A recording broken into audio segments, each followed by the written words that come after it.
के बाद अब गर्मी का मौसम आ रहा था। सभी पक्षी ये जानते थे कि गर्मियों के मौसम में बारिशें भी ज्यादा होती हैं। इसलिए अब पक्षियों को चिंता थी कि वो अपने घरों को मजबूत कर लें। रानो चिड़िया और उसकी बेटी गुड़िया भी उसी जंगल में रहती थी।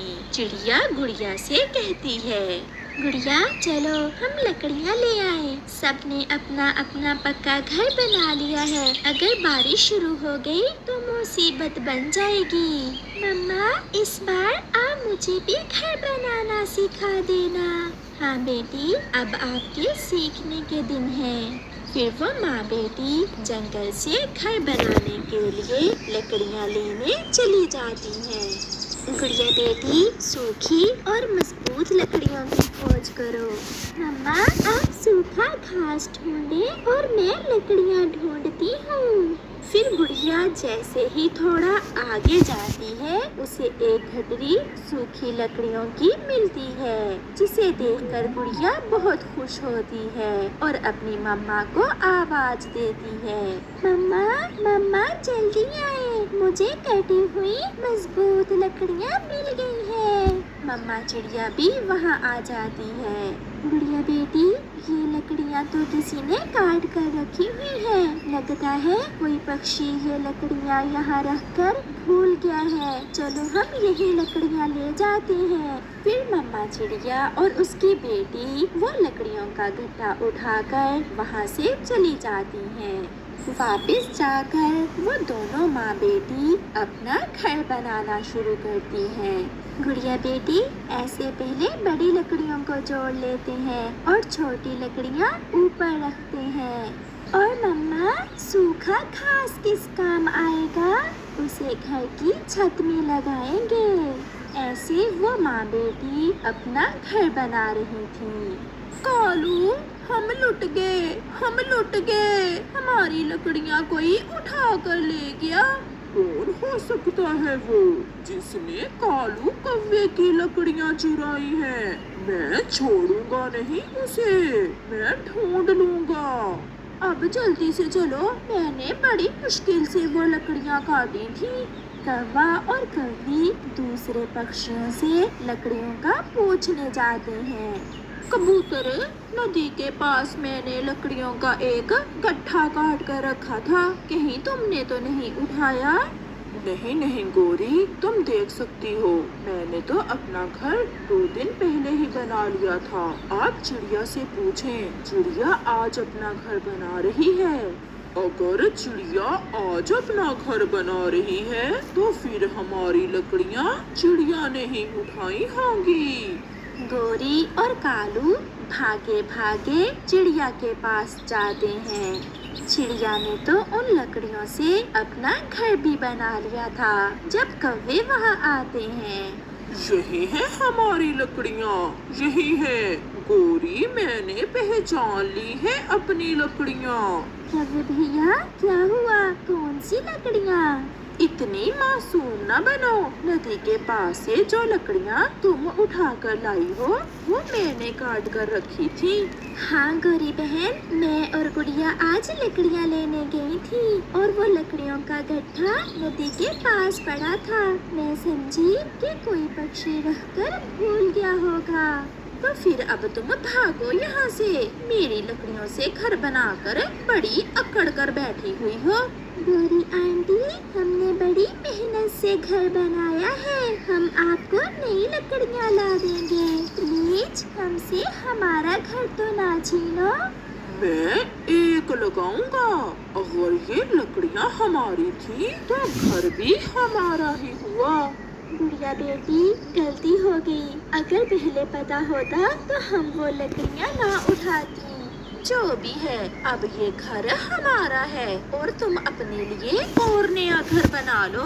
चिड़िया जानती थी कि गोरी कौवी लेकर वहाँ से चली जाती है। कालू اچھا ہی ہوا جو یہ چڑیا ہماری کاٹی ہوئی لکڑیاں اٹھا لائی، بنا بنایا گھر مل گیا ہمیں۔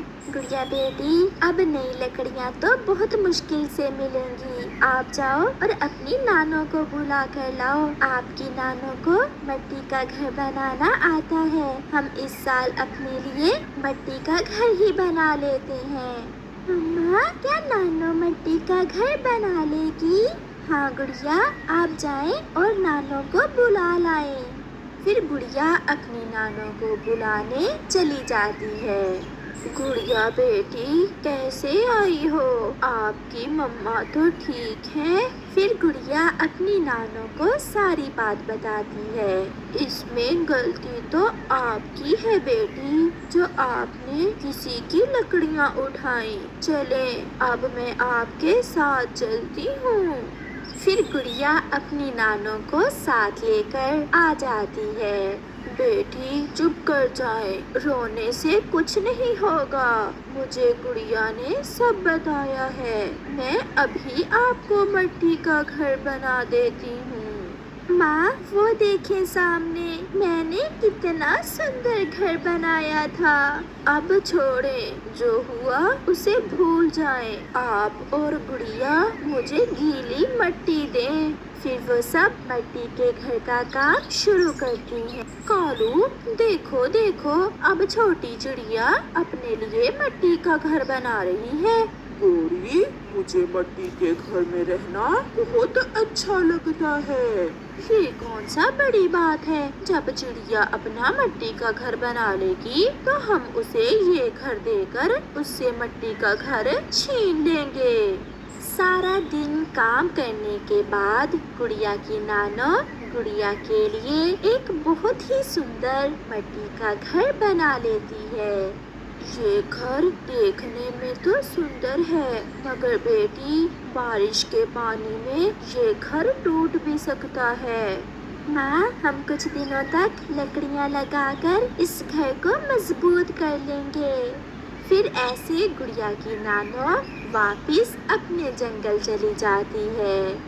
وہ ماں بیٹی آج بہت تھکی ہوئی تھی، اس لیے وہ جلد ہی سو جاتی ہیں۔ 2-3 دن ایسے ہی گزر جاتے ہیں۔ پھر ایک دن گوری کالو سے کہتی ہے، کالو چڑیا کا مٹی کا گھر گرمی میں بہت ٹھنڈا ہوگا، چلو ہم چڑیا سے وہ گھر چھین کر اسے یہ لکڑیوں کا گھر دے دیتے ہیں۔ پھر کوا اور کوی رانو چڑیا کے پاس جاتے ہیں۔ چڑیا مجھے بہت افسوس ہے کہ آپ مٹی کے گھر میں رہ رہی ہو، آپ ایسا کریں کہ اپنا لکڑیوں کا گھر واپس لے لو اور ہمیں یہ مٹی کا گھر دے دو۔ نہیں اب ہم ایسا نہیں کریں گے، مگر مما چڑیا جانتی تھی کہ وہ لکڑیوں کا گھر تو بہت مضبوط ہے اور یہ مٹی کا گھر بارش کے پانی سے ٹوٹ جائے گا۔ یہ گھر بہت سندر ہے، اگر آپ کو یہ اچھا لگتا ہے تو آپ یہ گھر لے لیں اور ہمیں وہ لکڑیوں والا ہی دے دیں۔ ہاں مگر اب ہم وہ گھر آپ کو واپس نہیں کریں گے۔ ٹھیک ہے۔ پھر چڑیا لکڑیوں کے گھر میں چلی جاتی ہے۔ شام ہو جاتی ہے، آسمان پر بادل بھی گہرے تھے، بارش بھی ہونے والی تھی۔ کالو جی مٹی کا گھر بہت ٹھنڈا ہے، مجھے اس گھر میں رہنے کا بہت مزہ آ رہا ہے۔ ہاں چلو اب سو جائیں۔ پھر کوا اور کوی سو جاتے ہیں۔ آدھی رات کو تیز بارش شروع ہو جاتی ہے اور کووں کا مٹی کا گھر پانی سے ٹوٹ کر گر جاتا ہے۔ ہائے کالو میں مر گئی، میرا پنکھ ٹوٹ گیا۔ گوری میری ٹانگ بھی ٹوٹ گئی ہے، ہمیں کسی برے کام کی سزا ملی ہے، جو ہم نے چڑیا سے کیا ہمیں اسی کی سزا ملی ہے کالو۔ پھر ایسے وہ دونوں گھر کے نیچے دبے ہوئے رو رہے تھے۔ پیارے دوستو، اس کہانی سے ہمیں سیکھ ملتی ہے کہ جو کسی کا برا کرتا ہے اس کا بھی ہمیشہ برا ہی ہوتا ہے۔